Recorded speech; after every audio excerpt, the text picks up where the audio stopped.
My name is Madison Claire, and I'm 25 years old.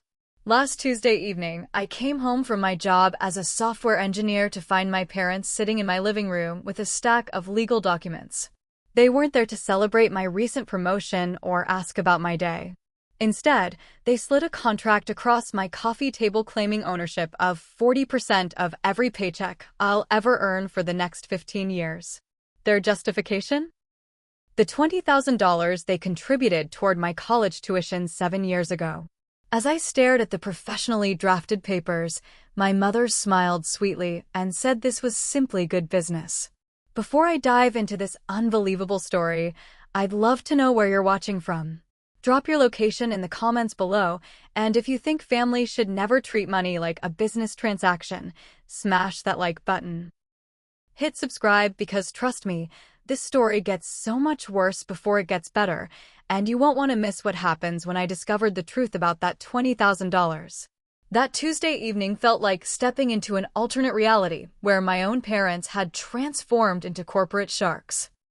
Harold Steinberg, my father, sat rigidly in my favorite armchair wearing his most serious business expression, while my mother Diane perched on the edge of my sofa clutching a leather portfolio like it contained state secrets. The contract between us might as well have been written in blood for how dramatically it would change our family forever. "Madison, sweetheart," Diane began in that sickeningly sweet tone she reserved for manipulation. "Your father and I have been discussing our financial situation, and we realize it's time to formalize our investment recovery plan." She spoke as if this was a normal conversation families had over dinner, not an ambush in my own apartment. Harold nodded gravely, adjusting his reading glasses before launching into what sounded like a rehearsed presentation about return on investment and family financial obligations. The contract terms were staggering in their audacity. 40% of my gross income for 15 years, automatically deducted and transferred to an account they controlled. They had calculated everything down to the penny, including projected salary increases, potential bonuses, and even estimated tax implications. This wasn't some desperate plan conceived in a moment of financial panic. This was methodical, calculated, and thoroughly researched financial predation disguised as parental concern. "We invested in your education like any smart investor would," Harold explained, his voice taking on the condescending tone he used when explaining concepts to people he considered intellectually inferior. "We sacrificed enormously during your college years, taking on debt, selling personal belongings, and restructuring our entire financial lives to ensure your success. Now that our investment has paid off with your excellent salary, we deserve returns commensurate with our risk and contribution." The flashback hit me like a physical blow as I remembered those college years from 2018 to 2022. I had watched my parents struggle, seen Diane selling her grandmother's jewelry collection piece by piece, witnessed Harold working weekends and holidays to afford my tuition payments. They had made their sacrifices visible, dramatic, and guilt-inducing, ensuring I understood the weight of their financial burden at every opportunity. But sitting in my living room that night, I began noticing details that hadn't registered during my grateful, stressed college years. Harold's leather briefcase was expensive and new. Diane's purse was designer, something she claimed to have bought secondhand but now seemed suspiciously pristine. Their clothes, their watches, even their confident demeanor suggested people who were far from the financial desperation they had performed during my university years. "We consulted with several attorneys before drafting this agreement," Diane added, her voice gaining strength as she sensed my shock weakening my resistance. "This is completely legal and frankly more generous than many investment recovery contracts. Some families charge compound interest on educational loans. We're simply asking for fair compensation for our significant financial contribution to your current success." The professional quality of the documents was intimidating. Multiple pages of dense legal language, official letterhead, and complex clauses that seemed designed to trap me in an inescapable financial arrangement. They had thought of everything. What happened if I lost my job, got married, had children, or decided to change careers? Every possible scenario was covered with language that protected their interests while leaving me vulnerable to perpetual debt. Harold pulled out a second folder containing what he called supporting documentation. Bank statements showing their mortgage refinancing, receipts for tuition payments, and copies of loan applications they had submitted during my college years. "This isn't emotional manipulation," he said firmly. "This is business. Pure and simple. We made an investment in your future, and now we expect returns." But as I examined their evidence more closely, inconsistencies began emerging. Dates that didn't align with my memories, amounts that seemed inflated, and financial records that felt somehow incomplete. Diane noticed my scrutiny and quickly gathered the papers, claiming they could review specifics later once I had agreed to the basic principle of repayment. The emotional manipulation intensified as they painted vivid pictures of their ongoing financial struggles. Medical bills, home repairs, and retirement planning challenges that could all be solved if I simply acknowledged my debt to them. "We're not asking you to support us," Diane insisted.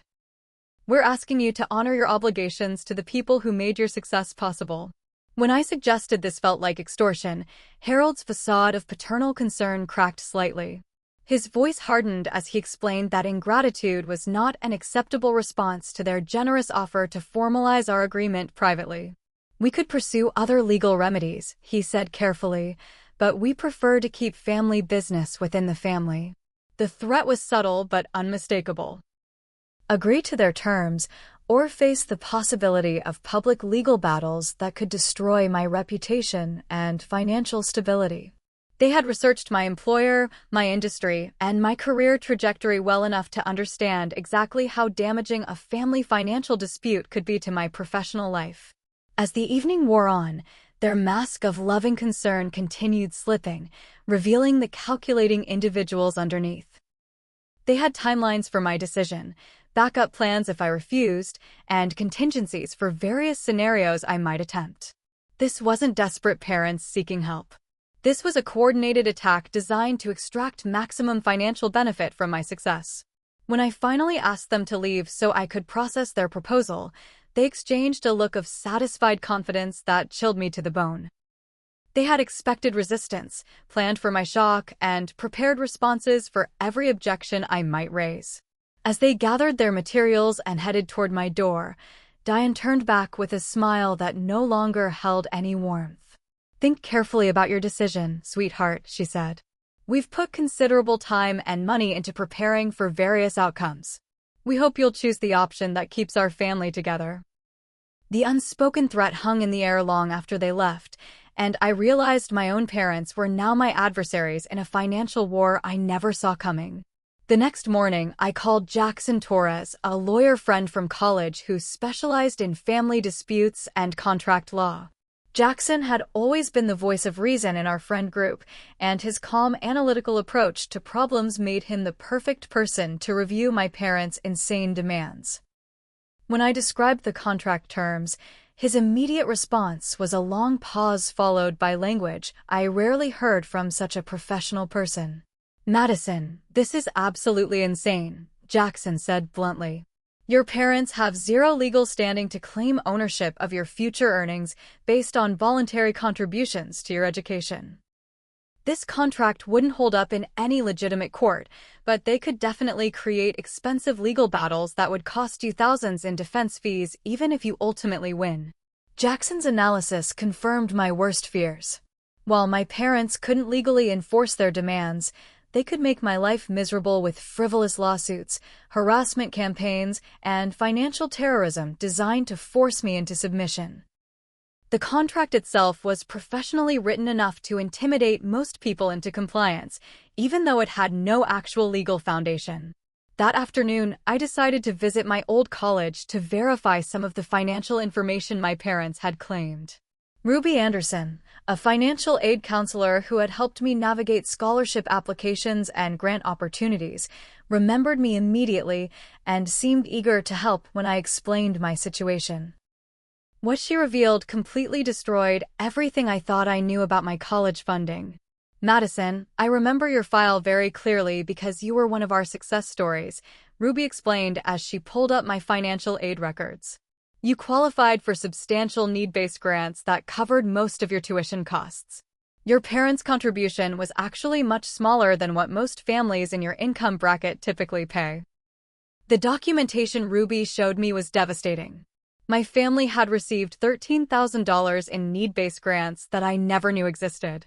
My parents had told me repeatedly that I didn't qualify for any assistance and that they were covering everything out of pocket. But the records clearly showed grant money that should have reduced their financial burden significantly. Your parents would have received these grant disbursements directly, Ruby continued, pointing to the payment records. The money was sent to them to cover tuition costs, but families are supposed to inform students about grant awards. It's highly unusual for students not to know about their financial aid packages.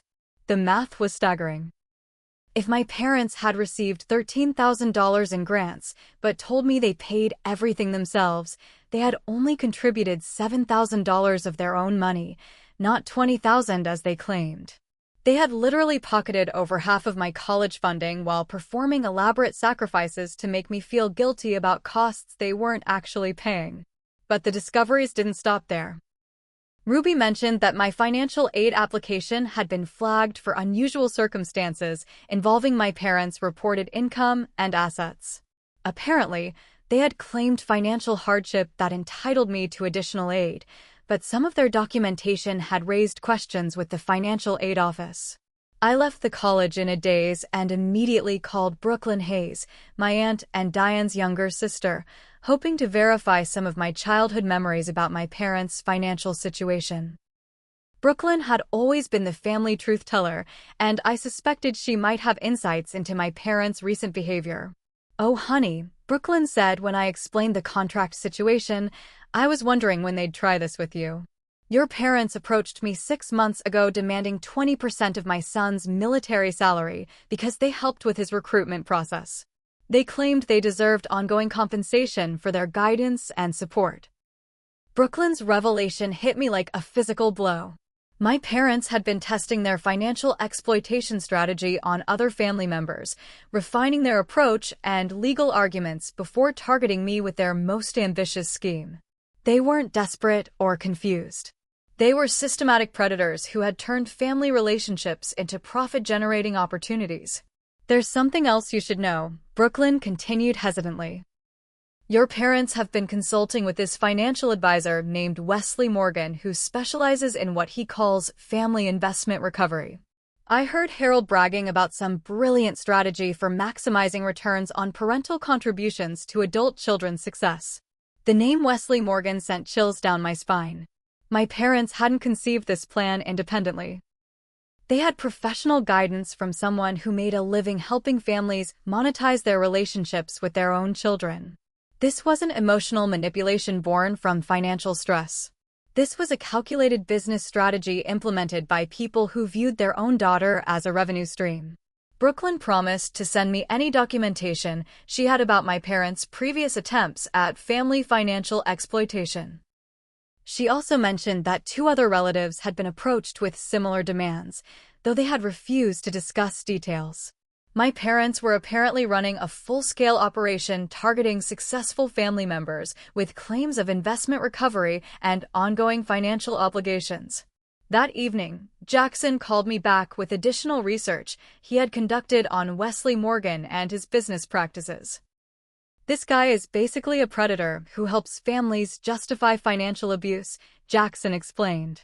"He has a whole system for documenting parental contributions and creating legal-sounding demands for future compensation.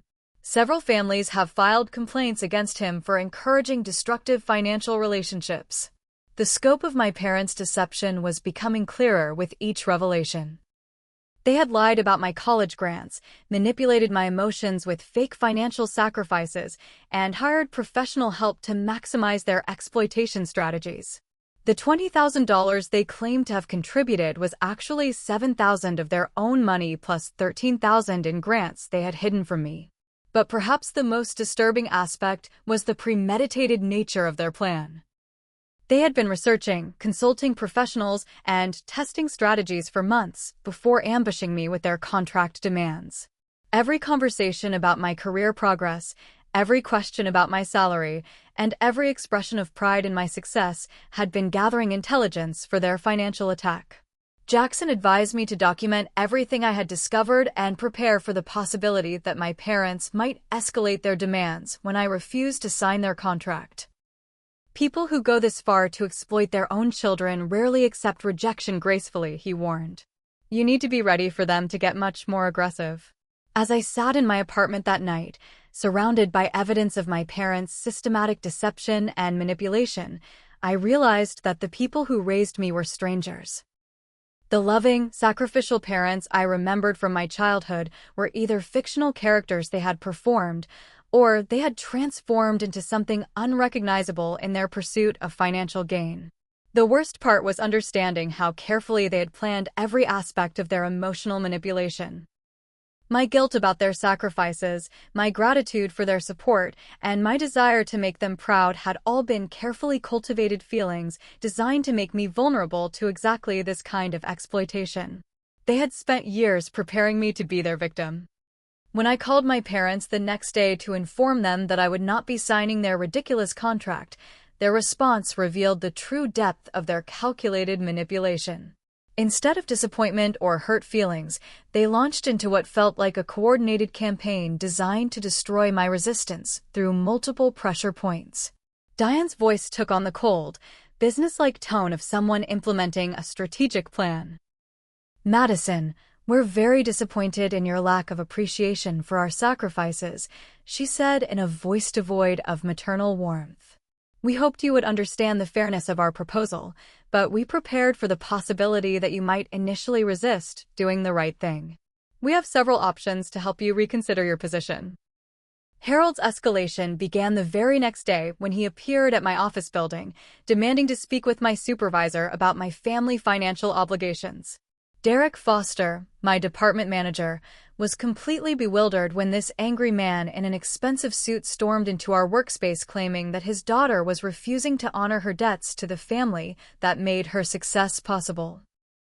I need to understand what kind of employee you have here, Harold announced loudly enough for my entire team to hear. My daughter is refusing to acknowledge her financial obligations to the people who invested in her education. This raises serious questions about her character and integrity that you should be aware of as her employer. The professional embarrassment was excruciating. My coworkers stared in shock as security escorted my own father from the building while he continued shouting about family values and financial responsibility. Derek pulled me into his office afterward, clearly uncomfortable with the situation, but concerned about the potential impact on our department's reputation. But Harold's workplace ambush was just the beginning. That same afternoon, my phone started ringing with calls from my siblings Lauren Hayes and Tyler Steinberg, both demanding explanations for my treatment of our parents. It quickly became apparent that my parents had called them immediately after my refusal, painting themselves as victims of an ungrateful daughter who had forgotten her family obligations. Mom called me crying, Lauren said accusingly. She said you're refusing to pay them back for college and that you called them financial predators. How can you be so heartless after everything they sacrificed for you? Tyler's call was even more hostile, with him demanding that I apologize immediately and sign whatever agreement our parents had prepared. The family manipulation campaign intensified dramatically when Diane began experiencing what she called stress-related heart palpitations that required immediate medical attention. She called me from the emergency room, sobbing about how my selfish behavior was literally killing her and destroying our family. The doctor says my heart irregularities are caused by emotional stress, she gasped dramatically. I don't know how much more of this rejection I can take.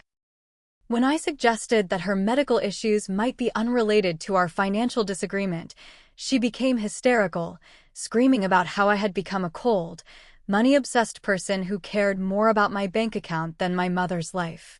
The manipulation was so obvious it would have been laughable if it weren't coming from my own mother. But the most insidious aspect of their campaign was how they began systematically destroying my relationships with extended family members. Phone calls went out to aunts, uncles, cousins, and family friends, all receiving carefully crafted stories about my ingratitude and refusal to honor my debts to the people who made my success possible. We invested everything in Madison's education, Harold explained to anyone who would listen, and now that she's successful, she refuses to acknowledge that she owes us anything. We're not asking her to support us. We just want fair compensation for our investment in her future.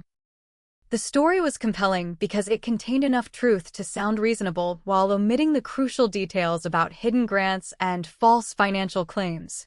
My grandmother, Stella Reynolds, called me with disappointment heavy in her voice. "Madison, dear, your parents have told me about your refusal to help them after all they've done for you. I raised your mother to understand family loyalty and financial responsibility. I'm very concerned about the person you're becoming."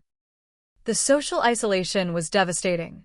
Family gatherings that had once been sources of joy and connection became minefields of judgment and accusations. Relatives who had celebrated my achievements began treating me like a selfish ingrate who had forgotten her family obligations. My parents had successfully weaponized my entire extended family against me. But perhaps the most threatening escalation came when Harold began making veiled threats about my professional reputation. During one particularly hostile phone conversation, he mentioned how easily reputations could be damaged in my industry, especially when questions arose about someone's character and integrity in their personal financial dealings. "Your company values employees with strong ethical standards," he said carefully. "It would be unfortunate if concerns about your personal integrity became public knowledge in your professional community." These kinds of character questions can really impact career advancement opportunities. The threat was subtle but unmistakable. If I didn't comply with their demands, they would actively work to damage my professional reputation through whatever means necessary. They had already demonstrated their willingness to embarrass me at work, and Harold's words suggested they were prepared to escalate much further. Diane's tactics became even more manipulative as she began involving my romantic relationship with Cameron Wright, my boyfriend of 2 years. She called Cameron directly, explaining her concerns about my changing personality and lack of family loyalty, suggesting that these character flaws might indicate problems in other areas of my life. "I'm worried about Madison," she told Cameron in a tearful phone conversation that he later described to me. "She's become so focused on money that she's forgotten about the people who love her. I'm concerned that this selfishness might affect her ability to maintain healthy relationships with people who care about her." Cameron was confused and uncomfortable with my mother's manipulation attempts, but the seeds of doubt were planted. He began asking questions about my family situation and suggesting that maybe I should consider some kind of compromise with my parents. "Family is important," he said during one of our increasingly tense conversations about the situation. "Maybe there's a middle ground that would make everyone happy." The pressure was relentless and came from every direction. My parents had identified every important relationship in my life and systematically targeted each one with carefully crafted manipulation designed to isolate me and force my compliance. They weren't just demanding money. They were dismantling my entire support system to ensure I had nowhere to turn except back to them. But the most chilling aspect of their campaign was how organized and strategic it felt. This wasn't emotional desperation or family dysfunction. This was warfare conducted by people who had studied my life carefully enough to identify and exploit every vulnerability. They knew exactly which pressure points would cause me the most pain and applied that pressure with surgical precision. As I sat in my apartment one evening, fielding angry calls from family members and watching my professional reputation crumble under my parents' attacks, I realized that the loving family I thought I belonged to had been an illusion. The people who raised me were capable of systematic cruelty that most strangers wouldn't inflict on their worst enemies. The escalation into professional sabotage began 3 weeks after my refusal to sign their contract, and it demonstrated a level of calculated malice that still takes my breath away. Harold had obviously researched my company structure, identified my most important client relationships, and developed a systematic plan to destroy my career from multiple angles simultaneously. My first indication that they had moved beyond family manipulation came when Derek Foster called me into his office with a deeply concerned expression.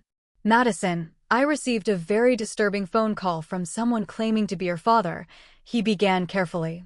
"He alleged that you have serious ethical issues related to financial fraud and that our company should be aware of potential liability issues from employing someone with your character problems."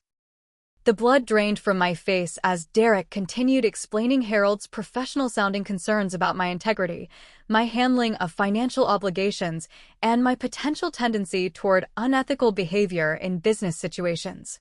Harold had presented himself as a worried parent trying to protect my employer from potential legal and reputational risks associated with my employment.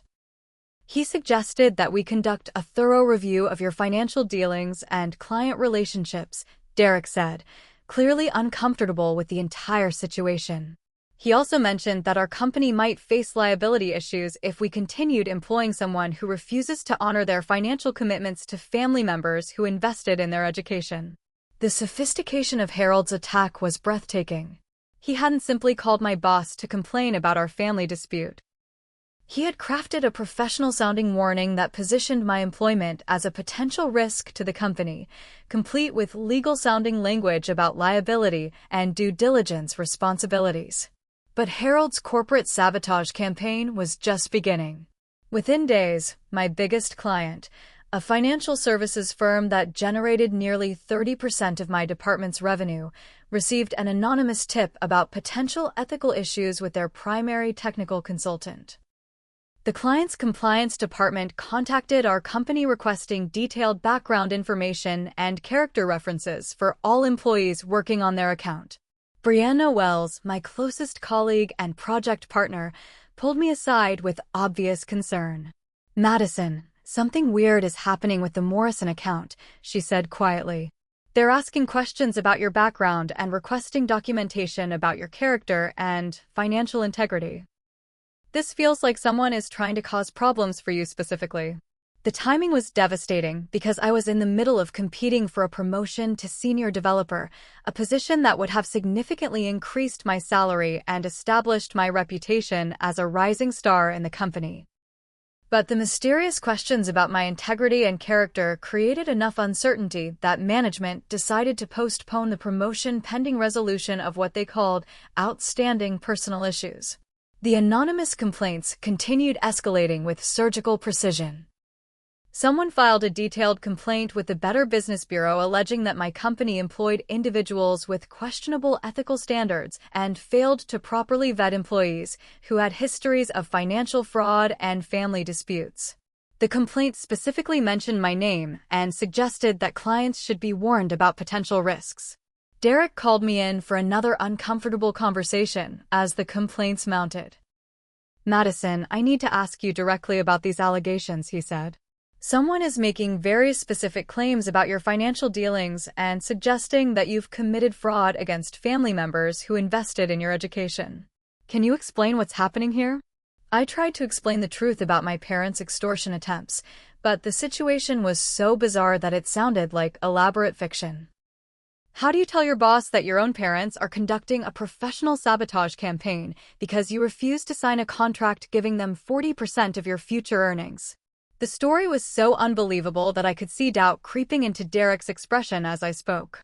The situation deteriorated further when Diane began calling our company's human resources department posing as a concerned relative. She explained that she was worried about Madison's access to client financial information given her recent refusal to honor financial commitments and her apparent disregard for family obligations and ethical responsibilities.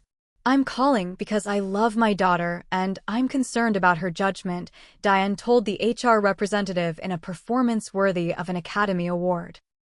"She's been making some very questionable decisions lately, and I'm worried that these character issues might affect her work with your clients. I thought you should be aware of the situation." HR Director Jennifer Martinez called me in for what she described as a welfare check conversation, but felt more like an interrogation about my mental health, financial situation, and family relationships.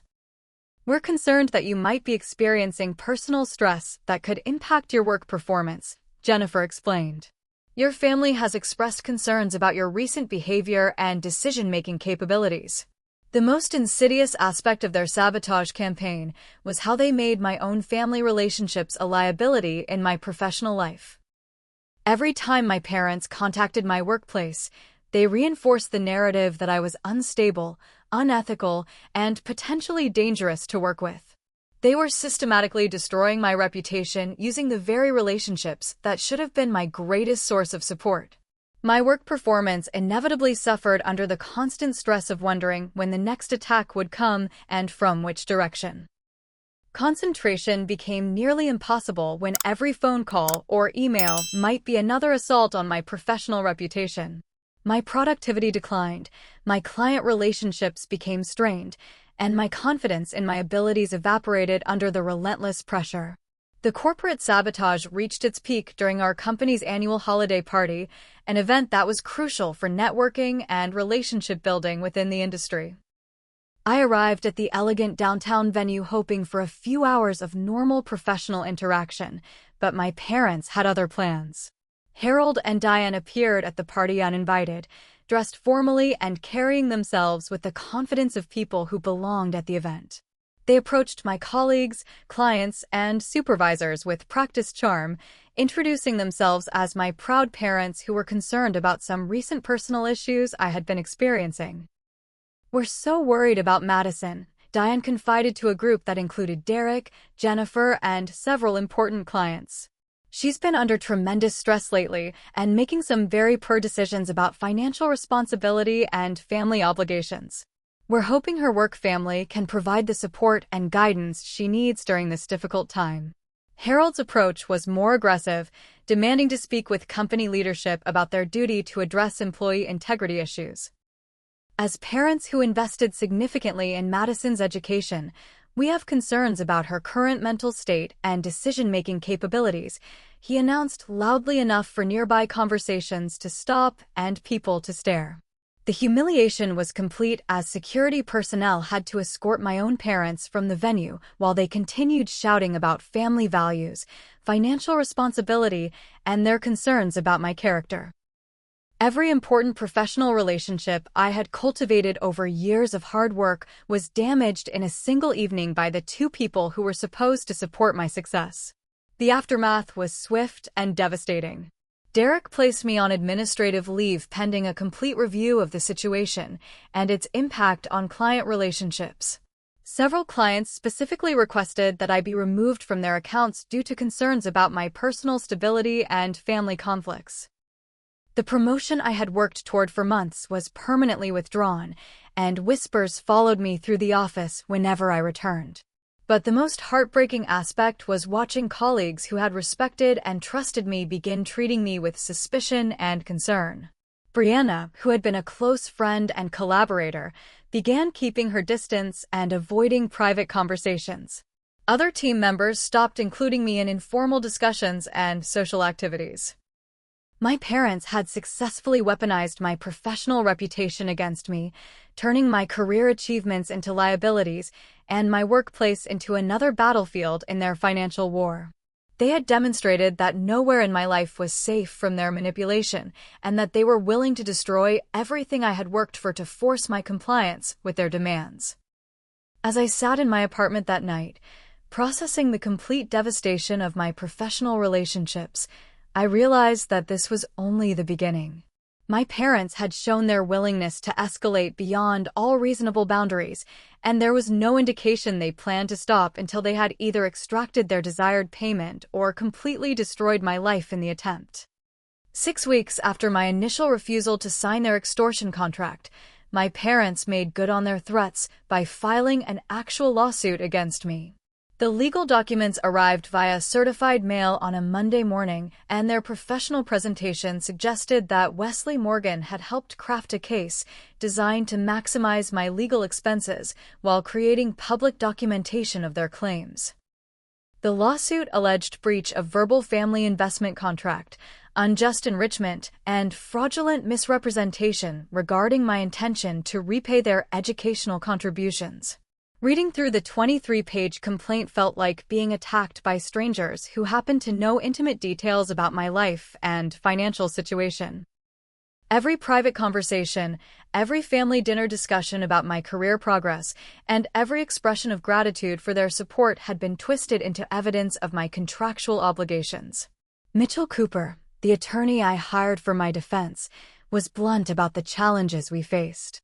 Your parents have crafted a case that's legally frivolous, but practically expensive, he explained during our first meeting.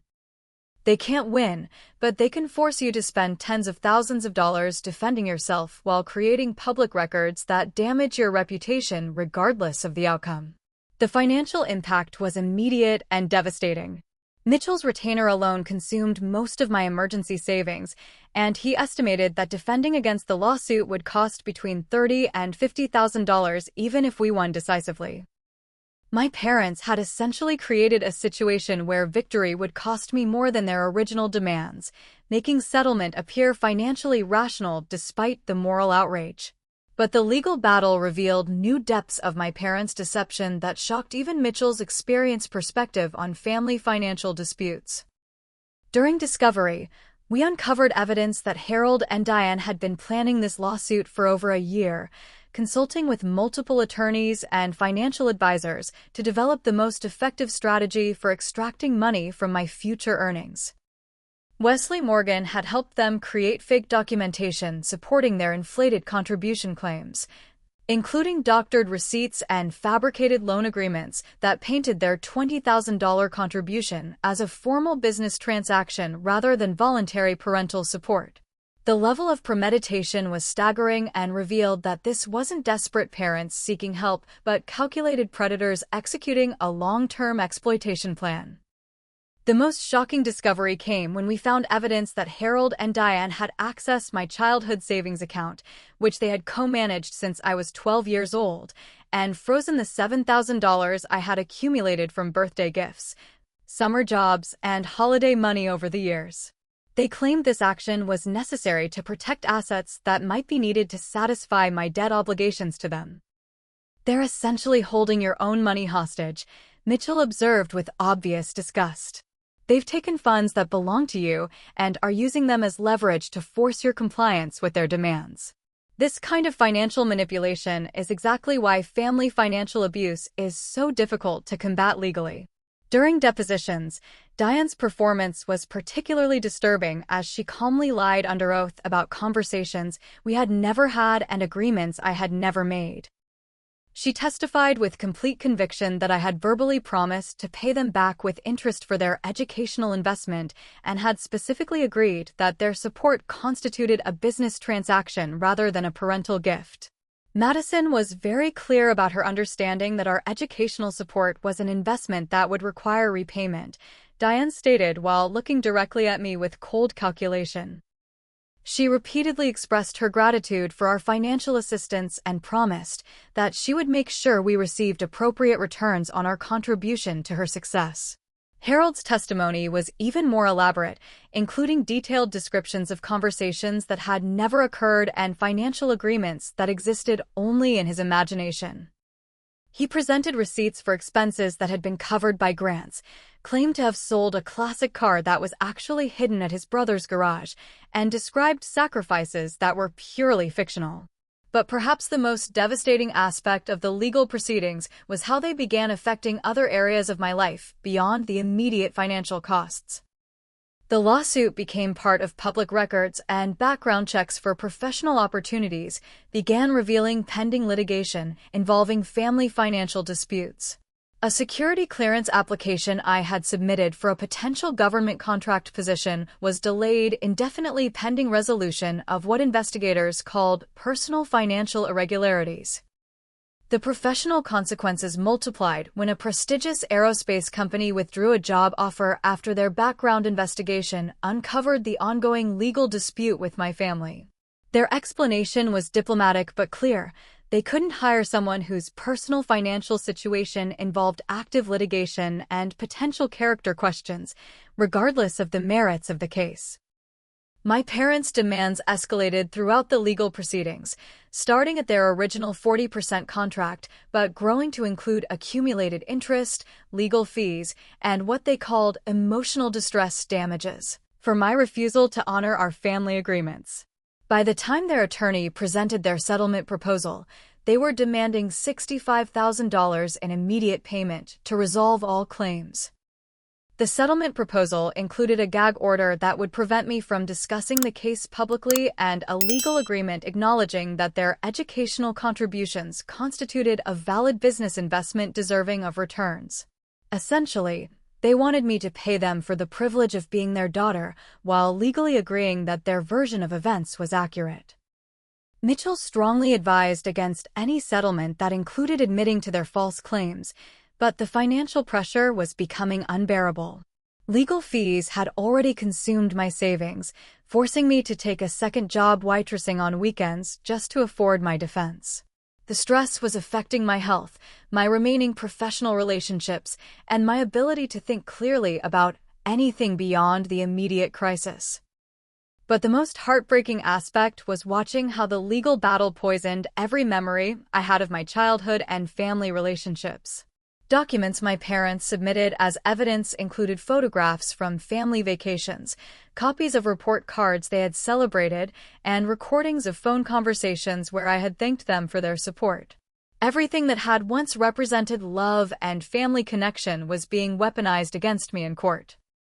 Jackson Torres, who had been providing informal advice throughout the process, helped me understand that my parents' legal strategy was designed to exhaust my resources and emotional resilience rather than actually win their case. They know they can't prove their claims, he explained, but they also know that defending yourself is expensive and emotionally devastating. They're betting that you'll eventually pay them to make this nightmare stop. The realization that my own parents were using the legal system as a weapon to torture me into financial submission was perhaps the most painful aspect of the entire ordeal. They weren't seeking justice or fair compensation. They were using every available tool to inflict maximum damage until I capitulated to their demands out of pure exhaustion and financial desperation. As the legal bills mounted and the emotional toll intensified, I began to understand why so many victims of family financial abuse eventually give in to their abusers' demands. Fighting back required resources, energy, and support systems that predatory family members systematically attack and destroy. My parents weren't just stealing my money. They were stealing my ability to resist their theft. The legal battle became a catalyst for the complete destruction of every meaningful family relationship in my life, as my parents systematically turned my siblings and extended family into weapons against me. The manipulation was so thorough and effective that I watched people I had loved and trusted my entire life transform into hostile strangers who viewed me as a selfish betrayer of family values. Lauren, my younger sister, who had always been my closest family ally, was the first to be completely turned against me. During what I thought was a supportive phone call, she revealed that our parents had shared financial documents and legal papers with her, painting a picture of my ingratitude and selfishness that she found completely convincing. "Madison, I've seen the evidence of what Mom and Dad sacrificed for your education," Lauren said with disappointment heavy in her voice. "They showed me the receipts, the loan documents, and the financial records proving how much they invested in your future. How can you be so heartless that you won't even acknowledge what you owe them?" What I didn't know at the time was that my parents had shared their fabricated documentation with Lauren while carefully omitting any information about the hidden grants or the true nature of their financial contributions. They had presented her with a completely one-sided version of events that made their demands seem not only reasonable but morally justified. But the real betrayal came when Lauren agreed to testify on our parents' behalf in their lawsuit against me. During her deposition, she calmly lied about conversations we had supposedly had regarding my obligations to repay their educational investment. Her testimony was devastating because it came from someone I had trusted completely and who had no apparent reason to fabricate evidence. Madison specifically told me that she understood her college education was an investment from our parents that would require repayment. Lauren testified with complete conviction. She said she was grateful for their sacrifice and looked forward to being able to pay them back once her career was established. She viewed it as a family business arrangement, not a gift.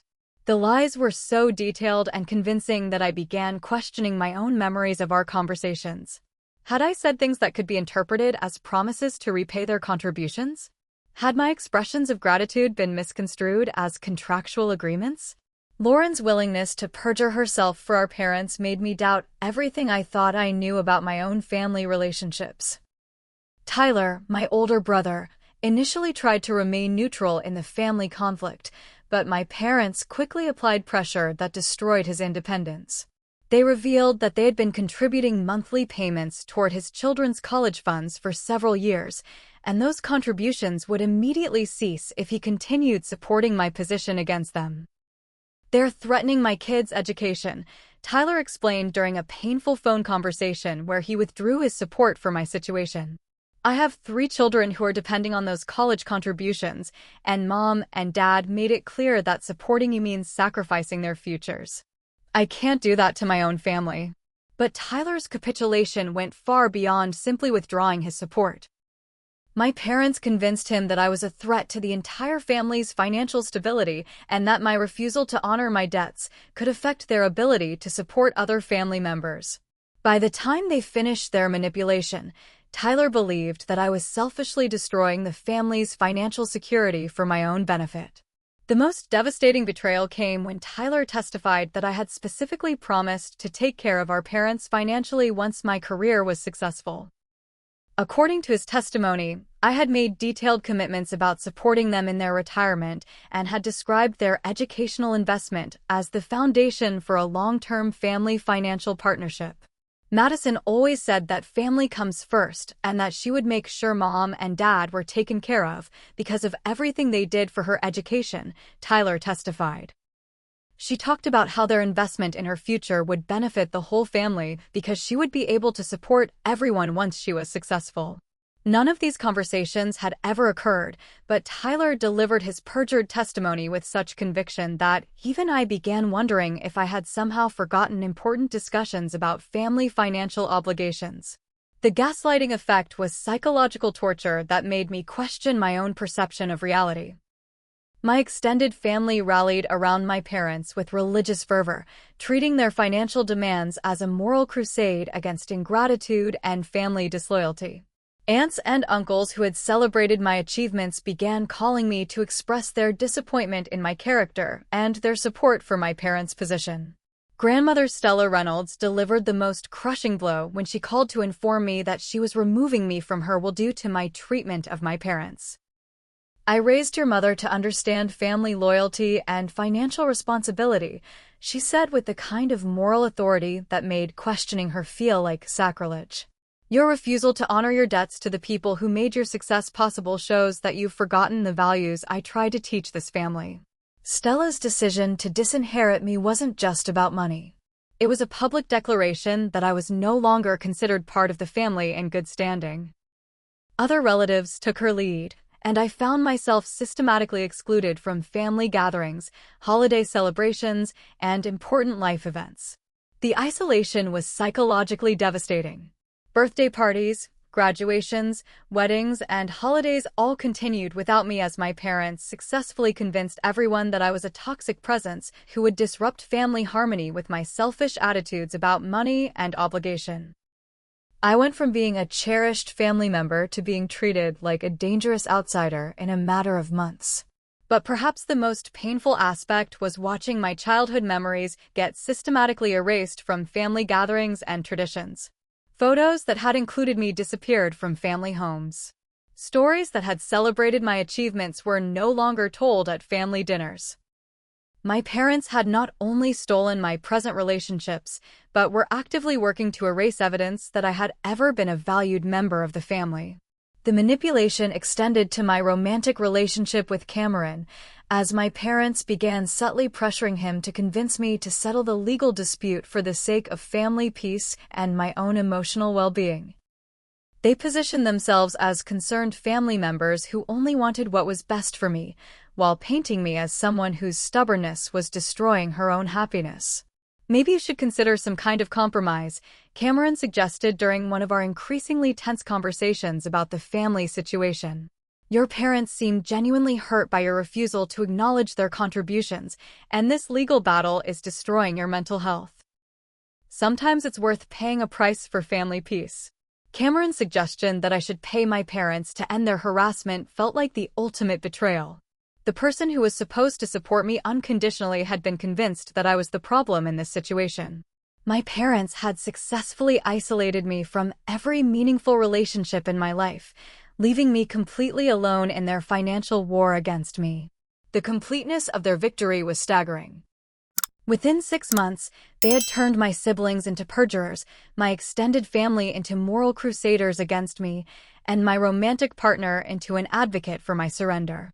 They had demonstrated a level of manipulative skill that destroyed decades of loving relationships with surgical precision.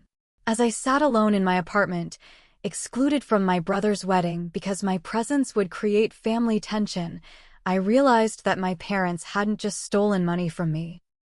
They had stolen my entire identity as a member of a loving family and replaced it with the role of ungrateful villain in a story they had crafted to justify their financial exploitation. The most chilling aspect was understanding how systematically they had planned this destruction. Every family relationship they attacked had been carefully analyzed for vulnerabilities and pressure points. They knew exactly which threats would be most effective with each family member and applied that pressure with clinical efficiency. Looking back, I could see how they had been testing and refining their manipulation techniques for years, gathering information about family dynamics and financial dependencies that they could weaponize when needed. The lawsuit wasn't just about money. It was about demonstrating their power to control every aspect of my life through the destruction of my support systems. After months of being systematically destroyed by my parents' coordinated attack on my life, I finally reached a breaking point that transformed my defensive approach into an offensive strategy. The revelation came during a particularly brutal family dinner at my cousin's house, where I was essentially put on trial by relatives who demanded explanations for my refusal to honor my family obligations. Watching my own family members recite my parents' lies with religious conviction made me realize that defensive responses and explanations were useless against such systematic manipulation. If I was going to survive this financial and emotional warfare, I needed to stop defending myself and start exposing the truth about my parents' elaborate deception. Phoenix Carter, the private investigator I hired with my rapidly dwindling savings, was a former federal fraud investigator who specialized in family financial abuse cases. Phoenix had seen enough predatory family schemes to understand immediately that my parents' behavior followed established patterns of systematic exploitation designed to extract maximum financial benefit from vulnerable family members.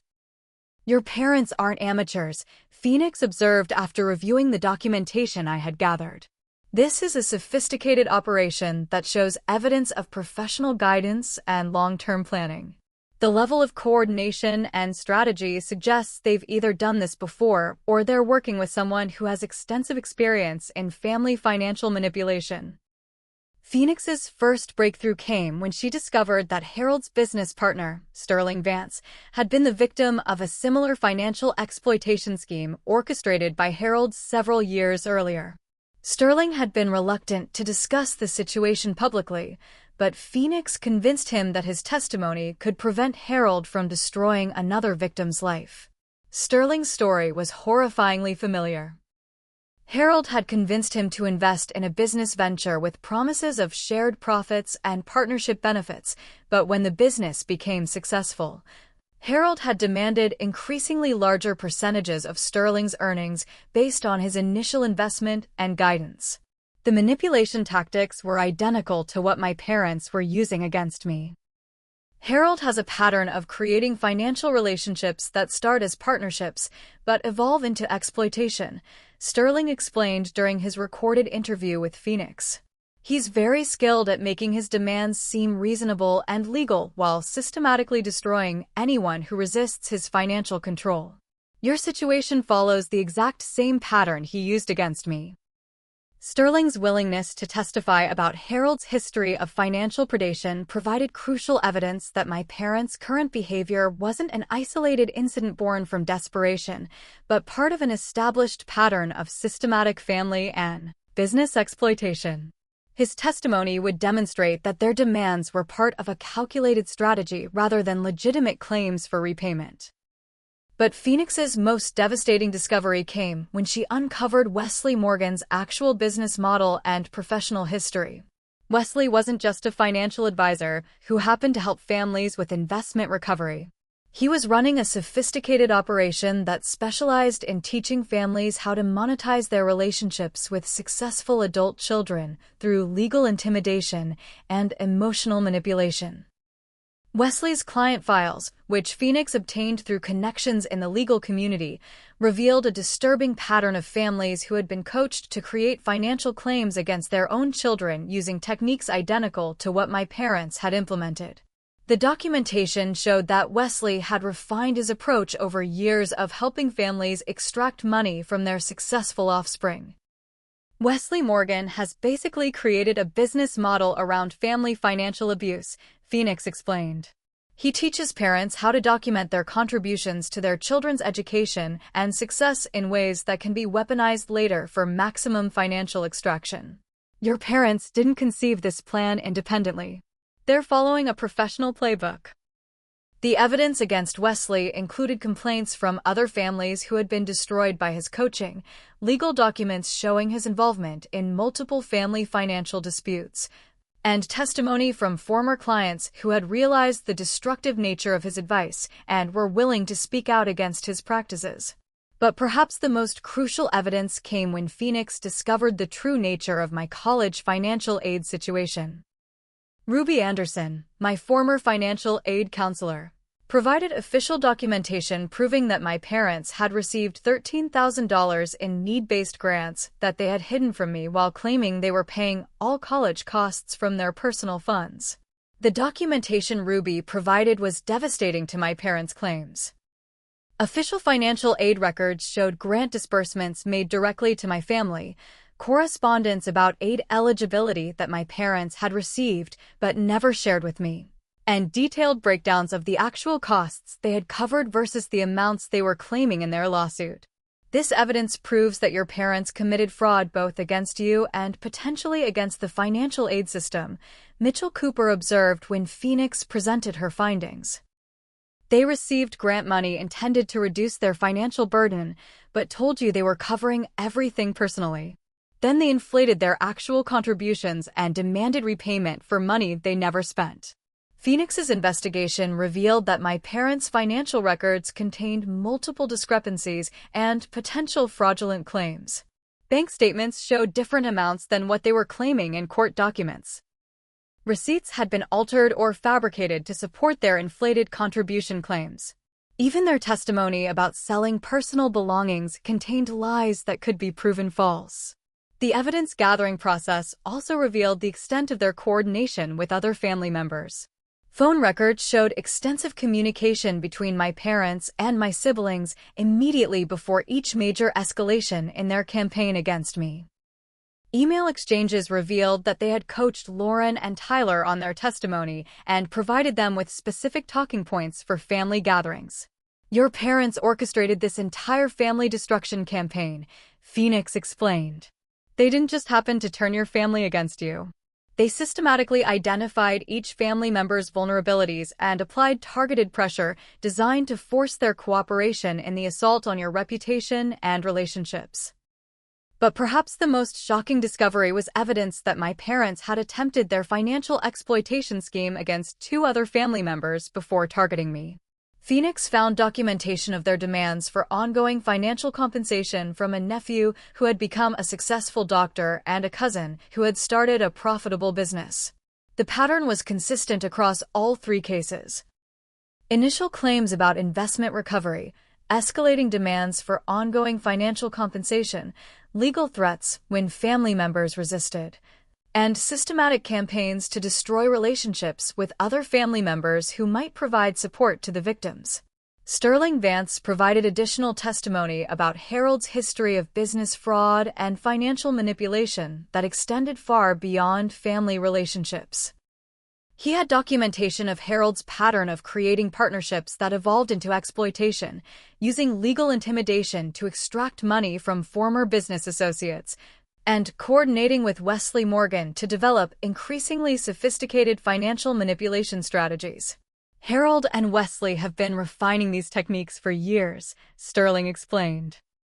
They study their victims carefully, identify pressure points and vulnerabilities, then execute coordinated attacks designed to exhaust people's resources and emotional resilience until they surrender.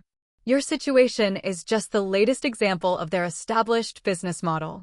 The evidence Phoenix gathered transformed our legal position from defensive to offensive.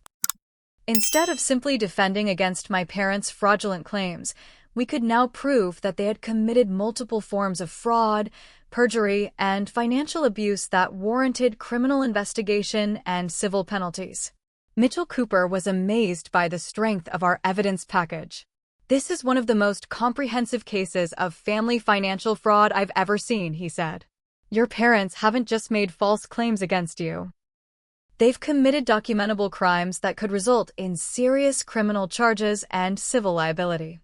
But perhaps the most satisfying aspect of the evidence gathering was understanding that my parents' apparent victory over my family relationships was built entirely on lies and manipulation that could be exposed and discredited.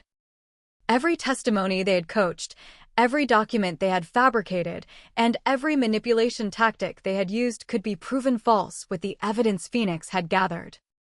As I reviewed the mountain of evidence proving my parents' systematic deception and criminal behavior, I realized that their greatest weapon against me, their ability to control the narrative and manipulate family relationships, was about to become their greatest vulnerability when the truth about their elaborate fraud was finally revealed. The transformation from victim to victor began when Mitchell Cooper filed our countersuit against my parents, Wesley Morgan, and their attorneys for fraud, perjury, conspiracy, and intentional infliction of emotional distress. The 47-page complaint detailed every aspect of their elaborate deception with supporting documentation that made their lies impossible to deny or minimize.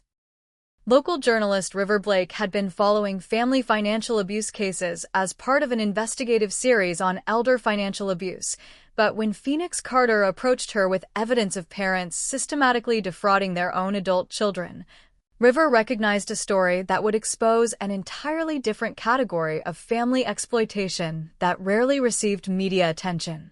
"This isn't just a family dispute over money," River explained during our first interview. "This is systematic financial predation that follows established patterns of abuse and manipulation. Your parents have essentially created a criminal enterprise designed to extract money from their own children through fraud, legal intimidation, and emotional terrorism." River's investigation revealed that Wesley Morgan had been coaching families in financial exploitation techniques for over a decade, helping parents extract hundreds of thousands of dollars from successful adult children through legal threats and emotional manipulation. Her research uncovered at least 15 families who had been destroyed by Wesley's coaching, with several adult children paying substantial settlements to end their parents' harassment. The story gained national attention when River published her investigative series titled "When Parents Become Predators: The Hidden Epidemic of Family Financial Abuse." The articles detailed not only my situation, but the broader pattern of parents who viewed their adult children's success as profit opportunities that could be monetized through legal intimidation and emotional manipulation. Social media response to the story was explosive, with thousands of people sharing their own experiences of family financial abuse and manipulation. The comment sections filled with stories of parents demanding repayment for childhood expenses, siblings who threatened legal action over inheritance disputes, and extended family members who used emotional manipulation to extract money from successful relatives. But the most significant development came when District Attorney Austin Chambers announced that his office was opening a criminal investigation into my parents and Wesley Morgan for fraud, conspiracy, and abuse of legal process. The evidence Phoenix had gathered provided probable cause for multiple felony charges that could result in significant prison sentences and financial penalties. This case represents a sophisticated criminal enterprise that used the legal system as a weapon to extort money from victims through fraudulent claims and systematic harassment, Austin Chambers announced during a press conference. We will not tolerate predators who exploit family relationships and abuse legal processes to commit financial crimes against their own relatives. The criminal charges included fraud for their false claims about college contributions, perjury for their lies under oath during depositions, conspiracy for their coordination with Wesley Morgan, and abuse of legal process for using frivolous lawsuits to extort money. Each charge carried potential penalties that would destroy their financial stability and reputation. Wesley Morgan's professional license was immediately suspended pending investigation of his role in coaching families to commit fraud against their own children. Professional licensing boards in 3 states opened investigations into his business practices, and several of his former clients filed complaints seeking reimbursement for money they had paid based on his fraudulent coaching. Harold's employer, a prestigious financial services firm, placed him on administrative leave immediately after the criminal charges were announced. The company could not afford to employ someone facing fraud charges, especially given the nature of his alleged crimes and the negative publicity surrounding the case. His professional reputation was destroyed overnight.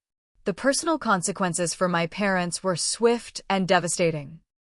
Extended family members who had supported their campaign against me realized they had been manipulated with lies and fabricated evidence.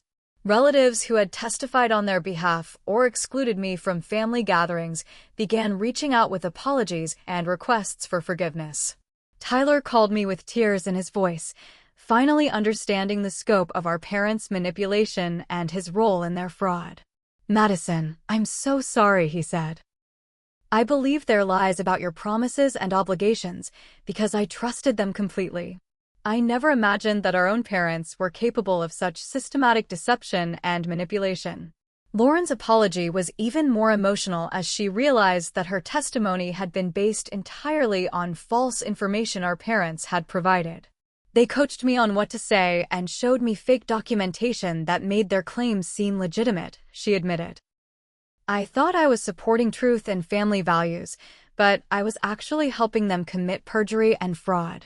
My grandmother Stella Reynolds called to apologize for disinheriting me and excluding me from family gatherings. "Your parents convinced me that you had become selfish and ungrateful," she said. "But seeing the evidence of their lies and manipulation makes me realize that I was deceived by people I trusted completely. I'm adding you back to my will, and I want you to know that you're always welcome in my home."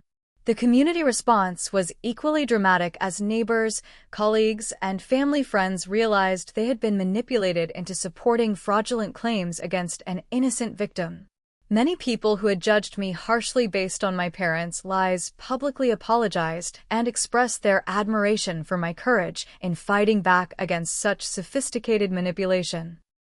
Derek Foster called to offer me a promotion and raise, along with an apology for the company's treatment of me during my parents' harassment campaign. "We realize now that you were the victim of systematic criminal behavior designed to destroy your professional reputation," he said. "We want to make things right and ensure that you're properly compensated for what you've endured." But perhaps the most satisfying vindication came when the judge in our civil case ruled in my favor on every claim while ordering my parents to pay my legal fees, damages for emotional distress, and additional penalties for their abuse of legal process. The total judgment was $45,000, ironically more than they had originally demanded from me. Judge Patricia Harrison's ruling included language that condemned my parents' behavior in terms that perfectly captured the scope of their predation.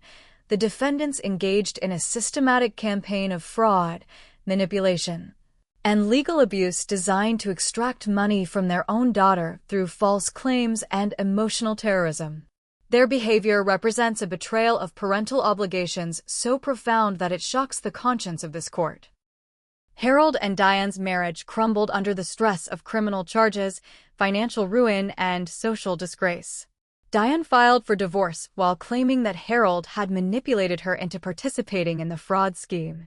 Harold responded by claiming that Diane had been the mastermind behind the emotional manipulation while he had simply provided business expertise. Their divorce proceedings became public spectacle as each parent tried to blame the other for their criminal behavior. Financial records revealed during the divorce showed that they had spent thousands of dollars on Wesley Morgan's coaching services and legal fees for their fraudulent lawsuit, destroying their retirement savings in pursuit of money they were never entitled to claim. Wesley Morgan faced federal investigation when evidence emerged that his family financial exploitation coaching business had operated across state lines and potentially involved mail fraud and conspiracy charges. Multiple families filed civil lawsuits seeking damages for the destruction he had caused in their lives through his predatory coaching services. The most gratifying aspect of their downfall was watching their carefully constructed narrative of victimhood collapse under the weight of documented evidence. Every lie they had told, every manipulation tactic they had used, and every relationship they had destroyed was exposed as part of a calculated criminal enterprise designed to exploit their own daughter. Media coverage of their criminal charges and civil judgment made them infamous in our community as examples of parental financial predation. Their reputations were permanently destroyed, their professional lives were ended, and their relationships with extended family were irreparably damaged by the revelation of their systematic deception. As I watched my parents face the consequences of their criminal behavior, I felt not satisfaction, but sadness for the family relationships that had been destroyed by their greed and manipulation. The parents I had loved and respected had never actually existed. They were fictional characters performed by predators who viewed their own daughter as a profit opportunity to be exploited through whatever means necessary. 6 months after the criminal charges were filed against my parents and Wesley Morgan, I sat in my new corner office at Meridian Technologies, a respected software development firm that had recruited me specifically because of the leadership and resilience I had demonstrated during my public battle against family financial abuse. The promotion to senior developer had come with a substantial salary increase and the kind of professional respect I had thought my parents' sabotage campaign had permanently destroyed. My relationship with Cameron had ended during the legal proceedings, not because of the stress or financial pressure, but because I had realized that someone who would pressure me to surrender to financial predators was not someone I could trust with my future.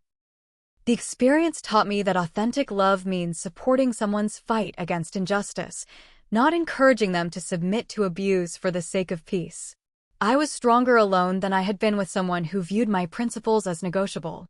Tyler and Lauren had worked hard to rebuild our relationships, attending family therapy sessions to understand how they had been manipulated and to develop strategies for resisting similar manipulation in the future. Our conversations were sometimes painful as we processed the extent of our parents' deception, but we were slowly rebuilding trust based on truth rather than the fiction our parents had created. "I still can't believe I testified against you based on complete lies," Lauren said during one of our therapy sessions. "But understanding how systematically they manipulated all of us helps me realize that we were all victims of their predatory behavior. They studied us carefully enough to know exactly which pressure points would force our cooperation." Tyler's recognition of how our parents had threatened his children's financial security to force his compliance had been particularly enlightening for both of us.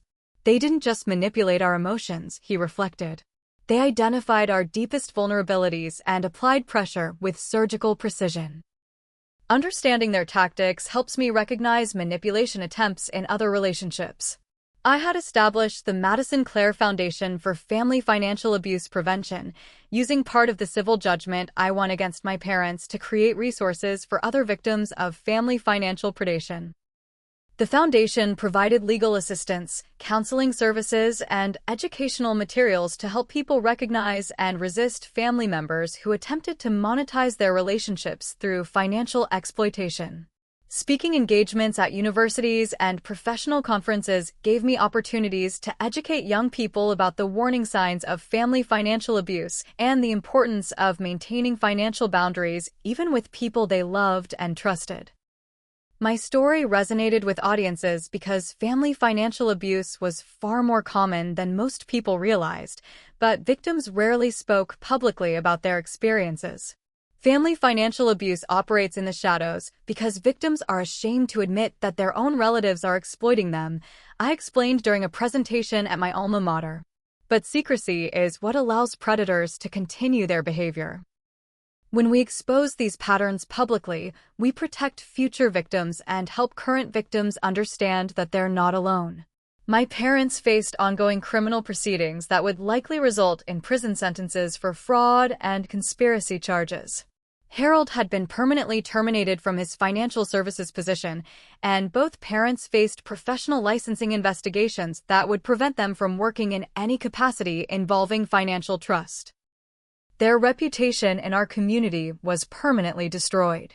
Wesley Morgan's federal investigation had expanded to include racketeering charges as prosecutors discovered that his family financial exploitation business had operated as a criminal enterprise across multiple states. Several of his former clients had cooperated with federal investigators, providing evidence of the systematic nature of his coaching in financial manipulation and legal abuse. But perhaps the most important development was understanding that my parents' financial predation had never been about money. The $20,000 they claimed to have contributed to my education was less than what they spent on legal fees and Wesley Morgan's coaching services during their campaign against me. Their motivation was power, control, and the satisfaction of demonstrating their ability to manipulate and dominate someone they viewed as their property. Therapy sessions with Dr. Sarah Montgomery, a specialist in family abuse recovery, helped me understand that my parents' behavior represented a fundamental inability to view their children as independent human beings with rights to self-determination. They saw your success as their property because they viewed you as an extension of themselves rather than as a separate person, Dr. Montgomery explained. Extended family relationships had been rebuilt on foundations of truth rather than manipulation, but the process required constant vigilance against attempts to minimize or excuse my parents' behavior. Some relatives continued believing that family conflicts should be resolved privately rather than through legal action, demonstrating how family financial abuse persists because communities enable predatory behavior through social pressure to maintain family unity at any cost. My grandmother Stella had become one of my strongest supporters, using her influence in the family to ensure that my parents' manipulation tactics were recognized and rejected whenever they attempted to rebuild relationships through renewed lies and victim playing. I learned that being a good family member sometimes means protecting the family from its own predators, she told me during one of our regular visits. Professional relationships had been strengthened rather than damaged by my public battle against family financial abuse. Colleagues and clients respected my integrity and courage in fighting back against systematic manipulation. And several business opportunities had emerged specifically because people wanted to work with someone who had demonstrated such resilience under extreme pressure. The most profound lesson from the entire experience was understanding the difference between authentic family love and transactional relationships disguised as family bonds.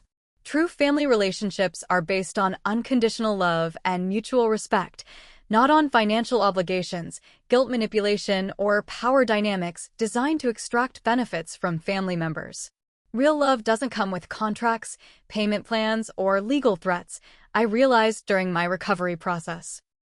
People who try to monetize their relationships with family members are revealing that they view those relationships as business transactions rather than genuine emotional connections. Looking back on the destruction my parents had caused, I understood that their greatest crime wasn't financial fraud, but the betrayal of the parent-child relationship itself. They had violated the fundamental trust that children should be able to place in their parents for unconditional love and support. That betrayal was far more damaging than any amount of money they could have stolen. But the experience had also revealed the incredible strength that emerges when someone refuses to be victimized by family financial abuse. Fighting back against people who were supposed to love and protect me was the most difficult thing I had ever done, but it was also the most important. By refusing to submit to their exploitation, I had not only protected myself, but created a public record that would help future victims recognize and resist similar abuse. The foundation I established had already helped dozens of families recognize and address financial manipulation from relatives who viewed successful family members as profit opportunities. Educational materials about family financial abuse were being distributed to universities, professional organizations, and community groups to help people understand that family love should never be confused with financial obligation.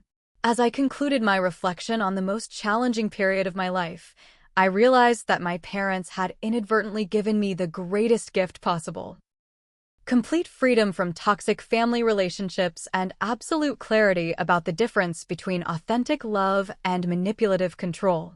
Their attempt to destroy my life had ultimately liberated me from people who were incapable of genuine family love. The future stretched ahead with possibilities that would have been impossible while I remained trapped in relationships with people who viewed my success as their property. I was finally free to build authentic relationships based on mutual respect rather than guilt, obligation, or fear. My parents' greed had cost them their daughter, their family, their reputations, and their freedom, but it had given me something invaluable: the truth about who they really were and the strength to never again accept abuse disguised as love.